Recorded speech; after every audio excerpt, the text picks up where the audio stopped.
very happy to introduce some colleagues from the Ohio History Connection who are very much involved with preserving Ohio's and America's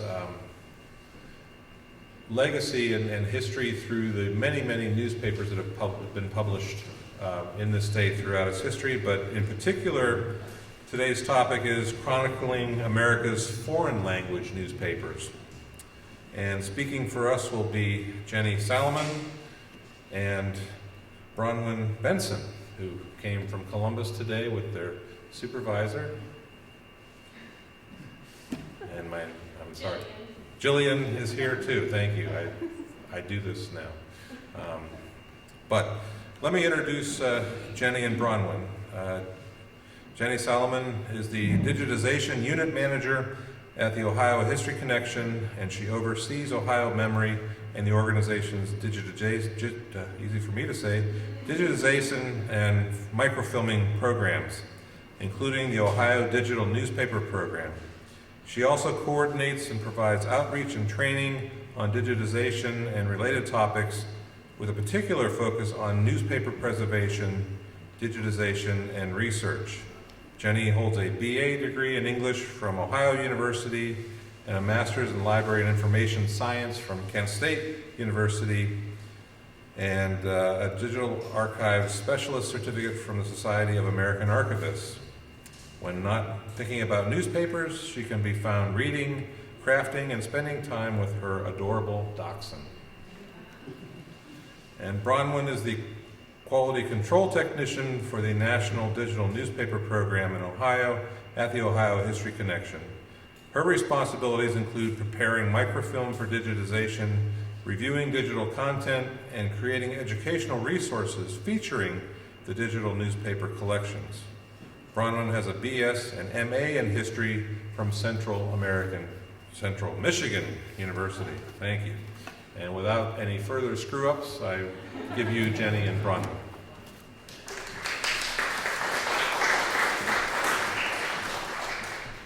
Okay.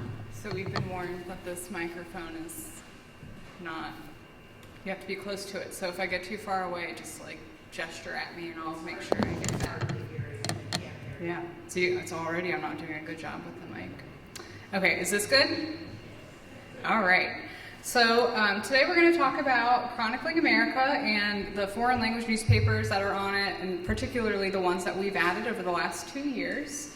We'll also give you some tips for searching Chronicling America, and then general tips for doing newspaper research that you can use for this project or for any other that you might be interested in. So who here has heard of Chronicling America before? Okay, just a few people. So Chronicling America, for those of you who aren't familiar, is a digital newspaper website that's sponsored by the Library of Congress and the National Endowment for the Humanities.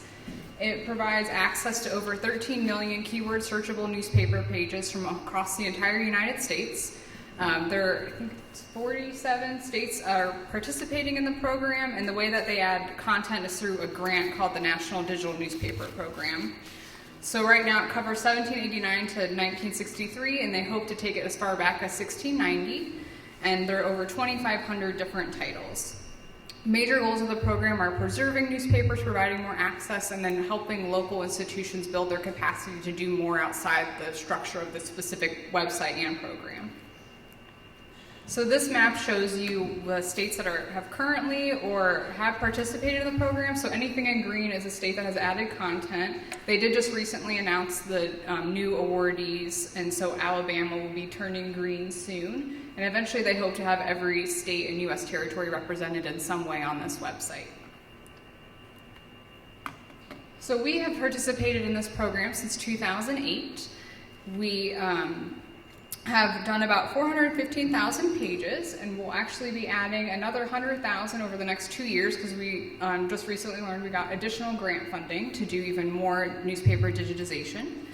There are 90 different titles that we have digitized from 58 counties, so anything marked in blue here is a county that's represented on Chronicling America in some way, and we really tried to pick diverse newspapers. 415,000 pages might sound like a big number, but it's really about 400 reels of microfilm in our collection numbers into the 40 to 50,000. So it's a drop in the bucket. When we're picking newspapers, we're working with an advisory board who helps us determine which papers are the most historically significant with the best geographic and chronological coverage that we can give within the context of the grant. That does limit how much we can do at a time. Actually, Bill Lawson served on our board for the first couple years, so he knows a little bit about how that process worked. But basically, we had a representative from each of the 10 regions listed on the map, and they would make sure that one region or one paper from each region was selected each year so that we could get a representation from across the state instead of just focusing in on a couple different cities or areas. So this past couple years, our focus has really just been on foreign language newspapers. So you all should, on your table, and if you've run out, they're distributed on other tables too, there's a little half sheet that lists all the newspapers that we've digitized over the past couple years, and most of them are already online. A few will still be added by the end of the year. But we decided to digitize only foreign language newspapers. So about half of the content we put online is German, or Hungarian German, which is German, but not exactly. And then we also selected Croatian, Czech, Hungarian, Lithuanian, Polish, Romanian, Slovak, and Slovenian papers. This was a way for us to really try to get more inclusion in our collection that spoke to different communities in Ohio, not just sort of the traditional history of everyday life for kind of the kind of settlers in the state. Sorry. So Chronicling America in general does have a number of non-English newspapers as well, in addition to what Ohio has added, so about 20 different languages. It's hard to tell exactly how many titles are online, but somewhere in the 150 to 200 range. Most of it is from the late 19th to early 20th century, and around half of the US states have added content that's foreign language. So this collection within Chronicling America is also growing to make sure that these communities are also having their voices represented on Chronicling America. We decided to focus on digitizing non-English titles because Ohio has a very long history of immigration, and we really, again, wanted to make sure those voices were represented. So here I mentioned, by 1910, 50% of Cincinnati's population was German, and then a lot of immigrants came from Central, Southern, and Eastern Europe as well. And by 1900 in Cleveland, 75% of Cleveland's population was either foreign-born or had at least one foreign-born parent. So immigration is very important to Ohio's history.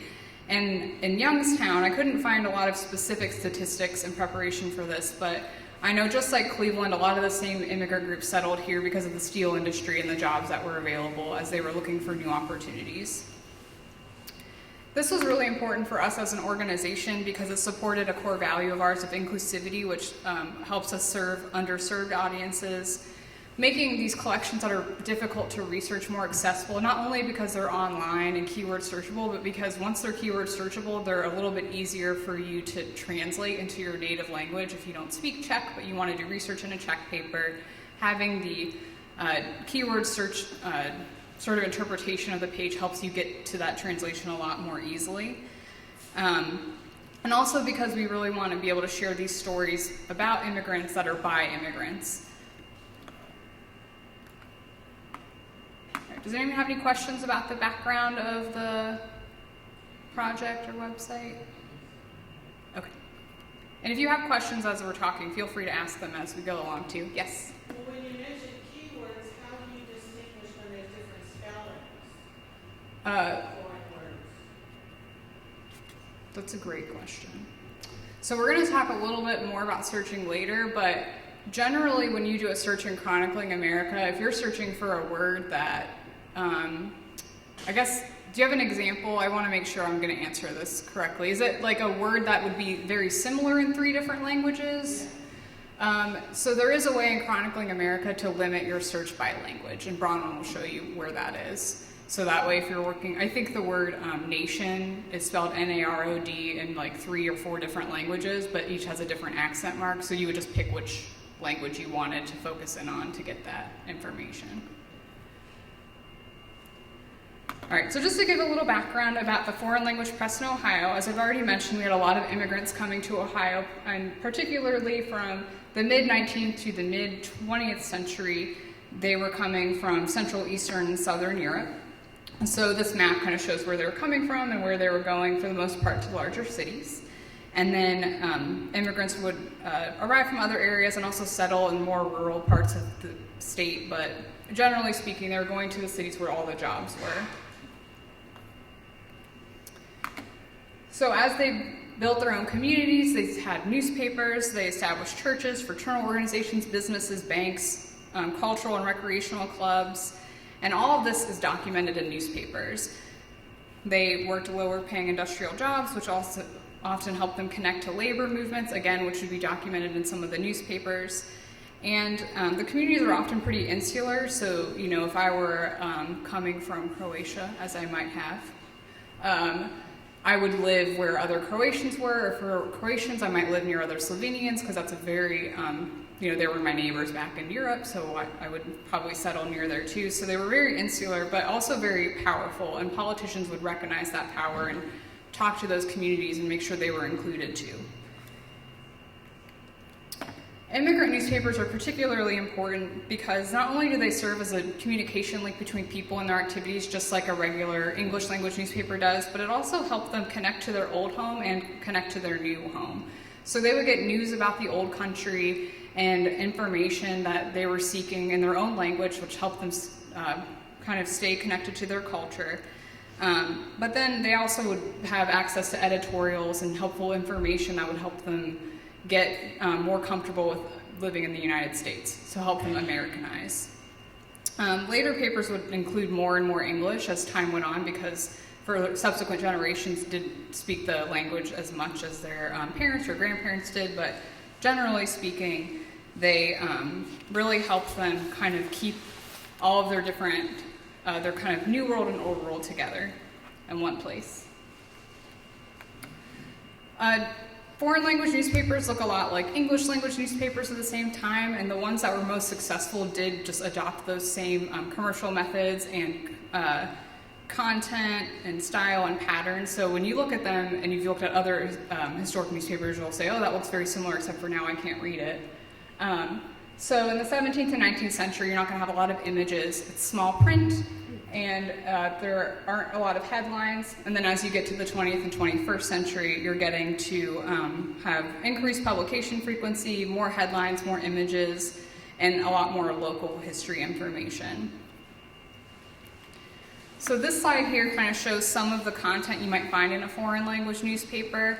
So they would have to have content from leading United States newspapers, legal and official notices, local news and social events, a serial novel, particularly in larger newspapers, articles on various topics like science, medicine, literature, kind of that filler material, political editorials, and then advertisements were also an important part. So property, business, and even people looking for relatives that maybe came over at a different time than they did. And as time went on, those types of advertisements decreased in frequency. Another thing to keep in mind, again, just like their English language newspaper counterparts, is that foreign language newspapers also had some bias to them. They had a particular political viewpoint or religious viewpoint, or they supported a particular fraternal organization. So the examples you have here is the Czech Pokrok, which means progress. That was a progressive, a liberal paper. I forgot how to pronounce all of these, but the next one is from Youngstown, sort of. It was also published in Pittsburgh, but for a brief time published in Youngstown. But it is a Croatian paper, and it was fraternalist, and so that is what that means, I believe. And then in Cleveland, they actually had three different Czech papers? Yes, Czech papers at the same time. One was a free thinker, anti-clerical paper, one was labor, and one was Catholic. So even within their communities, there were divisions, and they could each read the news that they wanted to read that had the kind of slant that they were interested in. So that's something to think about when you're doing research in these newspapers, is when I'm looking at this, what information is it telling me, and what information could I get from a different newspaper in this language that maybe has a different perspective. There aren't as many immigrant newspapers around today as there were back in the early 20th century to the mid 20th century. Throughout the 20th century, immigration generally from these areas generally did decline. There were some small ways in response to the world wars or to the Soviet Union existing, I guess. And so that kind of impacted how many people were interested in the news. And you also have nationalism, which became prominent. So during World War I, that started with anti-German sentiment, and that caused quite a few newspapers that were very active and kind of well known across the country in Ohio to shut down completely because people weren't advertised in the newspapers. Prohibition made a difference because that was where a lot of the business came from for Germans because they were involved in the beer brewing industry, and since they didn't have that business, they didn't have the financial support from those businesses to publish. And so after that happened, that sort of general anti-foreign feeling was just transferred to the Red Scare, and again, kind of concerned about Bolsheviks and communism and socialism, and then it just kind of maintained where people were just a little bit nervous about foreign language or foreigners coming in. So those newspapers would lose their patronage, and a lot of the ones that did survive for longer were often associated with a particular group. So it would be something with a church or with a fraternal organization, and sometimes it would become more of a newsletter than a newspaper. So some of them still survive today, but there just aren't as many, and it is because of this sort of general decline in activity for immigrants during this area. So if you are doing research in foreign language newspapers and you don't know how to read the language, it's really good to know about some online translation tools you can use. There are a number of websites. I'm not endorsing any of them, but there are lots of them out there that can help you at least get a general idea of what you're learning about when you're translating these materials into your native language. It's not going to be perfect, but it should be close enough, and if you do want it to be perfect, that will take a little bit more time kind of learning grammar and the structure of sentences and that sort of thing, but at least you can get the gist of what is being said when you do a search. If you're doing research in German language newspapers, you also want to keep in mind that many of them are published in Frocked font, which is not a language that's separate from German. It is just a font that is difficult to read. So you can see here that it has some fancy Gothic letters, and the best way to work with those materials is to take whatever that information is and sort of get it into a regular font and then translate it into English if you need to. And there are resources like Frocked charts that can help you distinguish the difference between letters that look very similar, like K's and S's look a lot alike, and S's, T's, and F's look a lot alike in lowercase. So there are a lot of resources out there that can help you kind of get through some of those letters that we're not used to, since that's not the font that we typically write things in. And we also have a video online that you can check out on YouTube that talks about working with Frocked font. Does anyone have any questions about that? Yeah? Can you go back to the original slide that showed what was digitized and what was not with the red asterisks? Yeah, it's also on this handout. Oh, it does. The only ones that aren't online yet are the Romanian paper and the Hungarian paper. So the Youngstown America Magyar Hírlap, which I did not pronounce right, and the Cleveland America. Everything else is already online. So for the Croatian one that you're referring to, yes, in how it's in Pittsburgh also, that means that there was a branch and it was printed here as well with its own stories, or was it like a combined newspaper printed in Pittsburgh and brought over to both jurisdictions? I believe, and I think you did the research on this one, I think it was started in Pittsburgh because that's where the Croatian Fraternal Union was established, and I think for a short time it was published in Youngstown, but throughout its life it published information about Youngstown, Pittsburgh, Cleveland, any community kind of in this area that that had Croatian connections. So a lot of these newspapers actually aren't just about Cleveland or Youngstown or whatever city they're published in. They're a lot more broad-reaching than that, and even were distributed across the world. So it was hyper-local in the sense that you could get a lot of good local information, but the locality was broad, if that makes sense at all. Other questions? Yes. Take, for example, German newspapers. Were any of those papers published in German and also English in the same newspaper? Some newspapers would include English content alongside their foreign language content, especially as you get further into the 20th century. You might have an English language section or an English language page or just a few articles. I don't think they were generally like a translation kind of side by side, but it would be, you know, it might be an editorial that they got from a different newspaper. It could be a lot of local history information was in English as well as being in the foreign language. So it kind of just depended on what you were looking for, what you might find. Yeah. Yeah, another thing, I noticed there's like a lot of German newspapers that this not necessarily represents all the types of immigrants that came here, but is it more representative of the immigrants that came here and the education they received in their old country, that they were literate? Whereas I see you don't have really any Italian papers, Greek papers, that these people may have come here and not been literate because they got the education of the old country. Yeah. Well, Across that.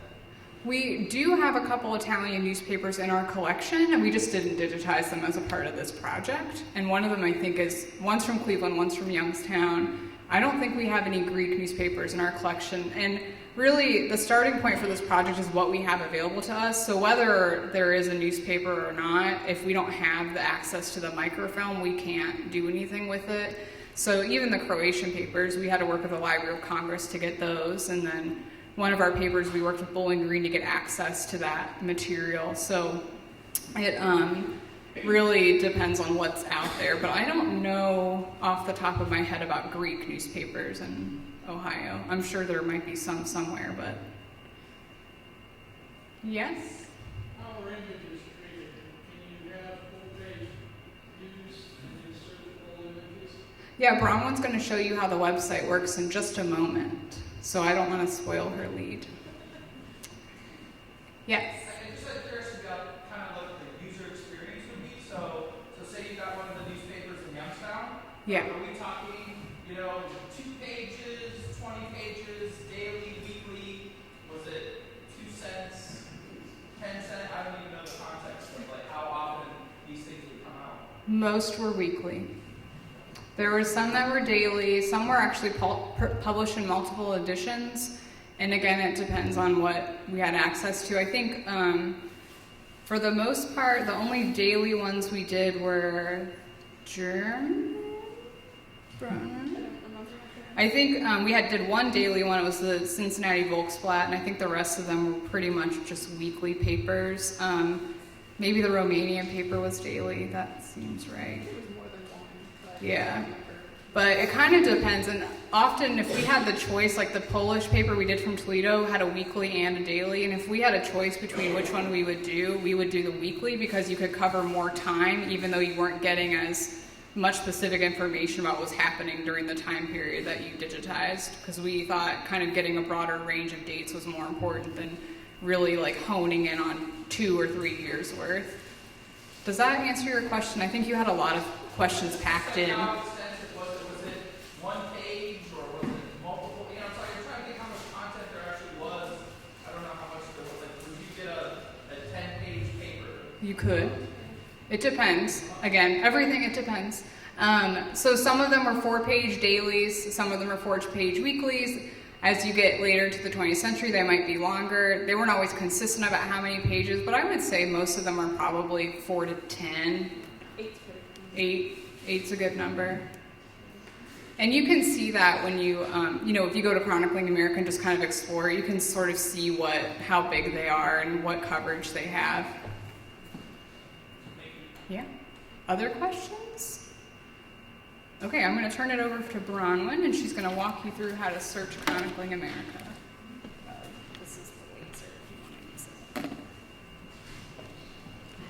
So I just press the button to click the slide, or to the arrow? Yeah, Okay. Okay, so this is what Chronicling America looks like when you first get there. The address is up in the top right corner there. On the front page here, we have 100 Years Ago Today feature, which is the 3 front pages of the papers there. So you can click on any of those and get information for 100 years ago from the date you're looking at. Over on the left-hand side, we have information about Chronicling America and about the National Digital Newspaper Program, which Jenni talked about at the beginning. And then up at the top, we have our search bar, which will stay with you across your time on Chronicling America. So the search bar has 4 features on it. You have your basic search, an advanced search, the digitized newspaper search, and then a search of the entire newspaper directory. So with the newspaper directory, that is a list of all the newspapers that have been published in the U.S. since 1690. You can browse them by letter, you can do a keyword search, you can search by frequency, language, pretty much anything you're interested in that way, and it will give you results back for all newspapers. It will give you results for the digitized papers and ones that haven't been digitized yet. So it's a good idea to start there and see if your paper is even available online yet. So when you find a paper that you want to look at and find more information about, you'll get a page that looks like this. That gives you all the basic information about your paper. It will tell you the frequency, the geographic coverage, excuse me, the dates it was published, what language it's in. If there's any sort of bias, it'll tell you if it's published by a political party, by a particular religion, things like that. It gives you other information in the notes section there, so you might want to take a look at that. For this listing, it says that it was last looked at in 2001 to generate this information, so there might be newer information available since then that won't be shown on this page. Down at the bottom, it'll show you any preceding and succeeding titles also. So if you're researching a paper that changed names a lot, that's where it'll tell you that as well. And then there's also a link at the very bottom that will show the complete holdings information for any newspaper. So when you click on that, you'll get this page that tells you what libraries have the physical paper. That's good to know if your paper isn't available online or if only parts of it are. You can figure out what libraries you might have to go to see the actual paper as well. It also tells you what format it is in, if it's going to be on microfilm, if it's the actual paper, things like that. So the all digitized newspaper search is what it sounds like. That will only be searching the papers that have been digitized on Chronicling America. You can, as you see there, you can search by state, ethnicity, language, and it'll give you the results for that. When you get your results there, it'll be in a list. So the first column will be the state that it's from. The second is the title with the city and the dates that are available. The next button over there is the browse button, which we'll talk about more in just a moment. Pardon?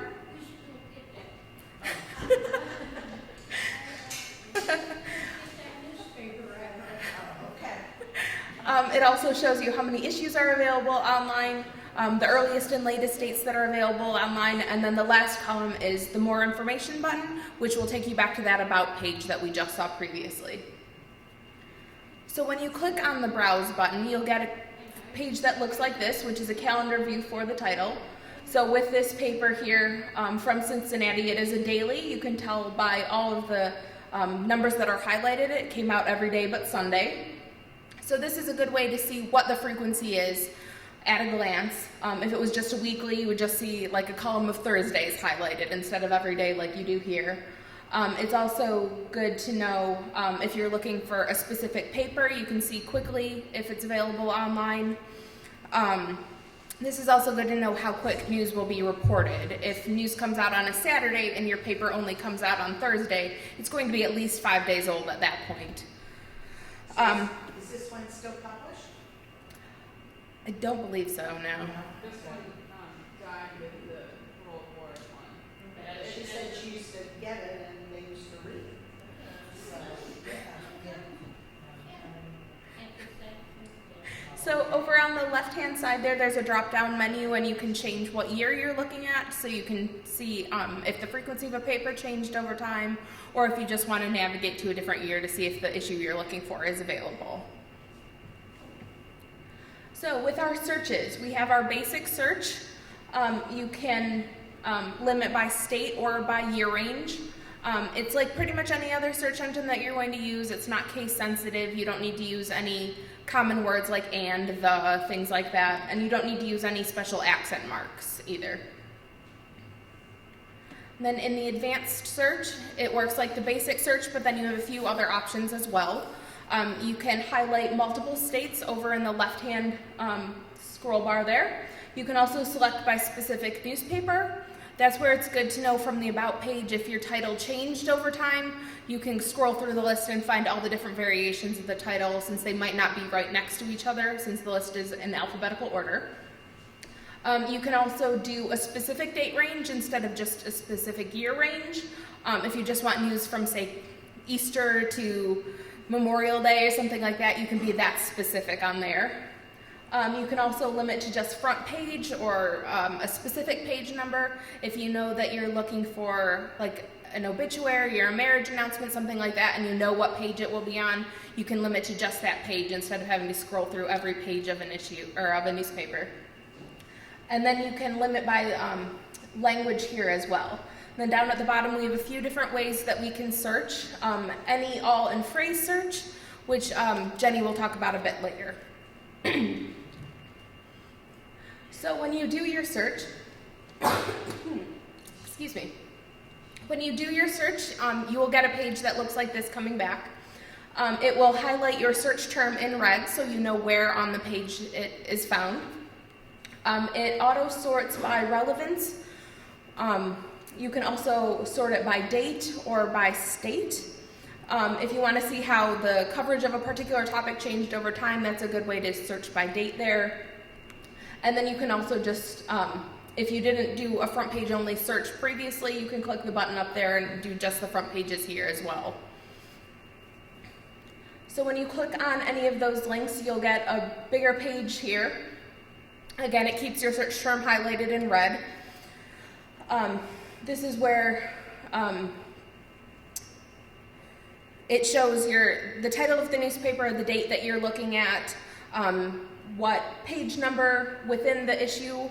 It gives you the link at the top there back to that About page that we saw earlier again, and then you can zoom within the page to a particular article, and you can move the page around as well. So like this one has multiple instances of the search term, so you can just move around and find all of those.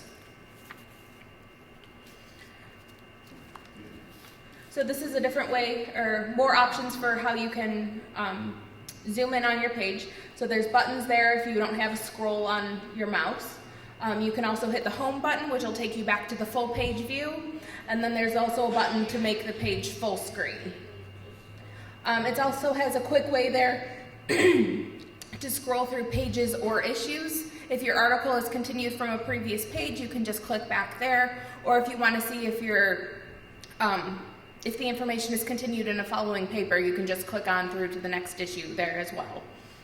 There's also different ways you can view your image, text, PDF, or JPEG. There's a button to clip or print what you're looking at, and then we have our thumbnail. The thumbnail is really good. It'll help orient you on the page a little better. If you accidentally zoom in too far and you're not quite sure where you are, you can find yourself easily with that. The thumbnail will also show you what will be clipped when you click the clip and print button. Down at the bottom of our page, it will give you all of your citation information if you need to cite this particular newspaper. It also gives you the permanent link to the newspaper if you need to remember this link for the future. When you click the clip and print button, it will open up a separate window with that image just in it there, and then you have an option to download that image or to print the image there. And again, it keeps all the information about the newspaper up at the top, as well as the link for the paper that you're looking at. Any questions?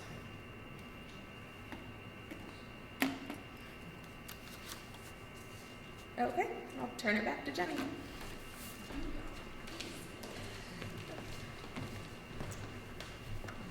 Right, so I'm going to wrap us up here with just some final tips for searching digital newspapers. As I said at the beginning, these will apply to both newspapers on Chronicling America, but also other digital newspaper collections you might work with while you do research. So some possible search topics that you might consider, maybe you already know what you want to look for, but maybe you're just interested in exploring what newspapers have to offer you, and it's basically anything and everything. So, you know, coverage of world events, well-known historic people, places, and also local people and places. A lot of family history and genealogy information can be found in newspapers. You can get a lot of local history and business information, as well as some coverage of arts and culture. So even if you don't find specific information about maybe a family member you're researching, you can at least get a sense of the time that they were living in, and sort of what was important to them is often reflected in what was printed in the newspaper they were reading. So as Bronwyn showed you on Chronicling America, there are 4 different search blanks that allow you to search for your search terms in different ways, and a lot of digital newspaper websites have these options. So basically they just allow you to be more specific or broaden your search as needed. The first option is an any search, and that allows you to pull up any pages that have either one of your search terms or both of them, so you'll get a lot of results. So an example I have here, you would get any pages that say Abraham, any pages that say Lincoln, and any pages that say Abraham and Lincoln on them. If that's too many results, then you do an all-word search, and you only get the pages that have Abraham and Lincoln on the same page together. To get your results even narrower, you could do a within search, and that forces your terms to be close together.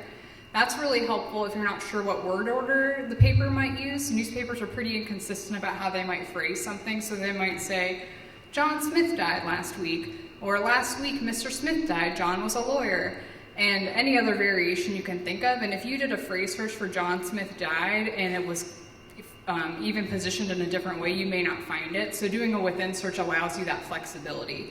It's also good if you're trying to, you're not sure, again, how close one of your search terms will be to the other. So if you're looking for information about Theodore Roosevelt, but you're not sure like how quickly it's going to get to the part about the National Forest Service, I feel like it has something to do with forests, I don't know.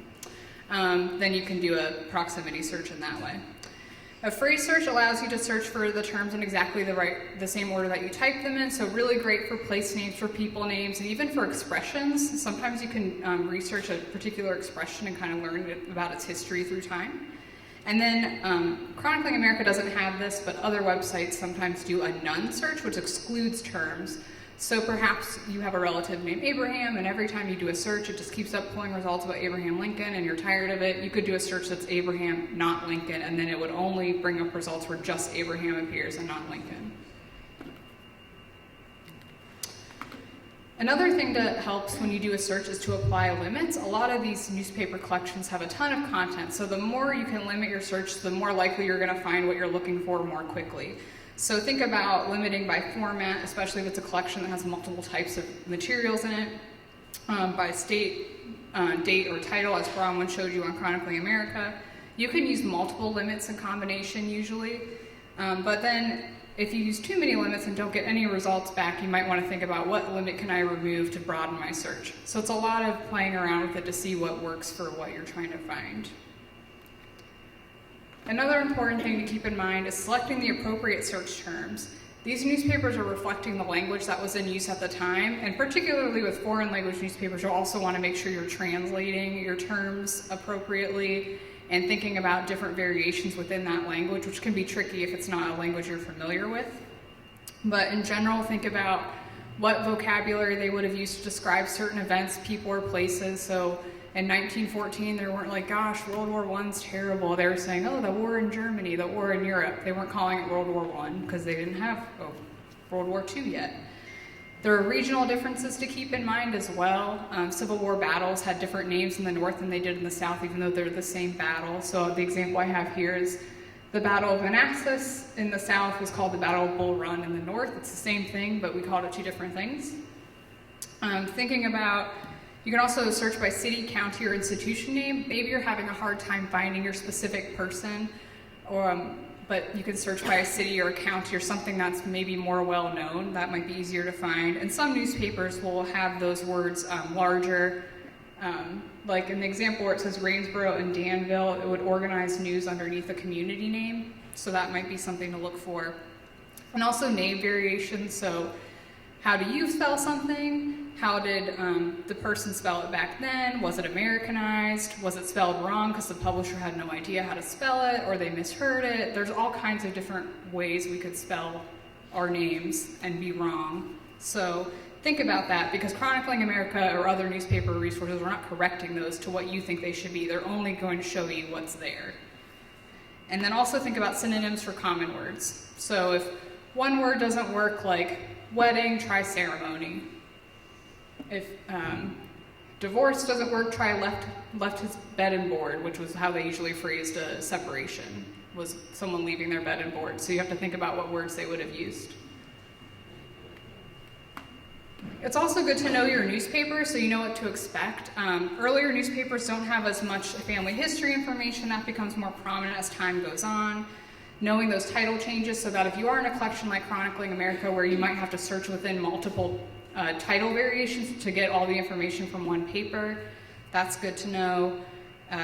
Knowing that publishers weren't perfect, we already talked about that a little bit, but also that sometimes things were just, it wasn't the publisher, it was the person giving the information. So there's a lot of places mistakes can be made. Also considering that there are multiple newspapers published in each community. Again, we talked about this a little bit earlier when we talked about the three different Czech newspapers published in Cleveland. So thinking about which newspaper is going to give you the information you need, and if you can't find it in one, is there an alternative newspaper for the same community at the same time period? And then also considering those newspapers that are not mainstream, so the foreign language newspapers, newspapers documenting African Americans, newspapers documenting other groups that might not have been covered as much in the traditional mainstream press. You also want to think about keyword searching. So all of the terms that we're able to search on Chronicling America and that Bronwyn showed you were highlighted are made that way because the computer has done that work. The computer is doing the best it can, but it is not perfect and it probably never will be. So you need to think about the fact that not only is it trying to do the best it can reading pages that might have wrong information, it might make information wrong because it can't read it. So sometimes funny fonts or italics or maybe a line through the page can really throw it off. So if you're not able to find something, sometimes you do have to go back through page by page and look for that information, as you would if it were on microfilm or a hard copy. But at least you can do it at home in your pajamas. And so my last tip, which you may have already guessed, is that you should never give up after the first try when you do newspaper research, because there's so much good information in there and it's just a matter of finding out how it was described to get to it. There are definitely going to be cases where what you're looking for just isn't there. If you're looking for an obituary from 1830, it's probably not going to be there because they didn't print a lot of obituaries in 1830. But if you're looking for some announcement about a person who did something really important and you know it would have been documented in that community newspaper and you can't find it, figure out a different way to get to that information, different words to describe it, different ways to spell that person's name, or even again going to the date or the surrounding dates of the event to see what you can find. We have a few resources online that might be helpful as you dive into newspaper research. So the librarians at the Library of Congress have put together a lot of recommended topics. So they'll pick topics commonly covered by newspapers on Chronicling America and give you some search terms, sample articles, and dates to search around. And even if it's not a topic you're interested in, it might help give you some ideas about different types of words to use when you're trying really hard to think, what, I keep searching for airplane, it's not working, I can't find anything, and then you look at the Wright Brothers topic guide and it says try aeroplane or airship because they didn't use airplane a lot back then. We also have some resources that we've put together through supported by our grant, but they're available through Ohio Memory, which is our collaborative digital library. So we have our own set of topic guides that work the same way as the Chronicling America ones, but focused on Ohio-specific topics. And then we also have 3 videos about searching foreign language newspapers specifically. So general research with foreign language newspapers, so a lot of the stuff we talked about today, but then really focused in on how to use online translation tools and how to work with German Frocked font. And then we also have a couple other series of videos that walk you through in more detail than Bronwyn was able to go into today about how to search the website. So if you really want to understand how to browse and why you might do it, you can go to our YouTube page and find those videos and watch them. And also, another thing to keep in mind is you're not the only person in the world looking for what you're looking for, probably. So there's a lot of resources out there of other people doing the same research, or even the newspaper website help pages. If you go to different collections, that'll give you tips that might show you how to specifically do something within that collection. You guys have made it to the end of the presentation, so we're happy to take any other questions you might have. Or you can nap, because it's siesta time. After lunch siesta. Any questions? Well, on your handout, you do have access to our websites, and our contact information is there and on the slide, and you can feel free to reach out to us if you have questions that come up later that you'd like us to answer and walk you through anything. We're happy to help out any way we can. But thank you so much for having us. We hope you learned a lot, and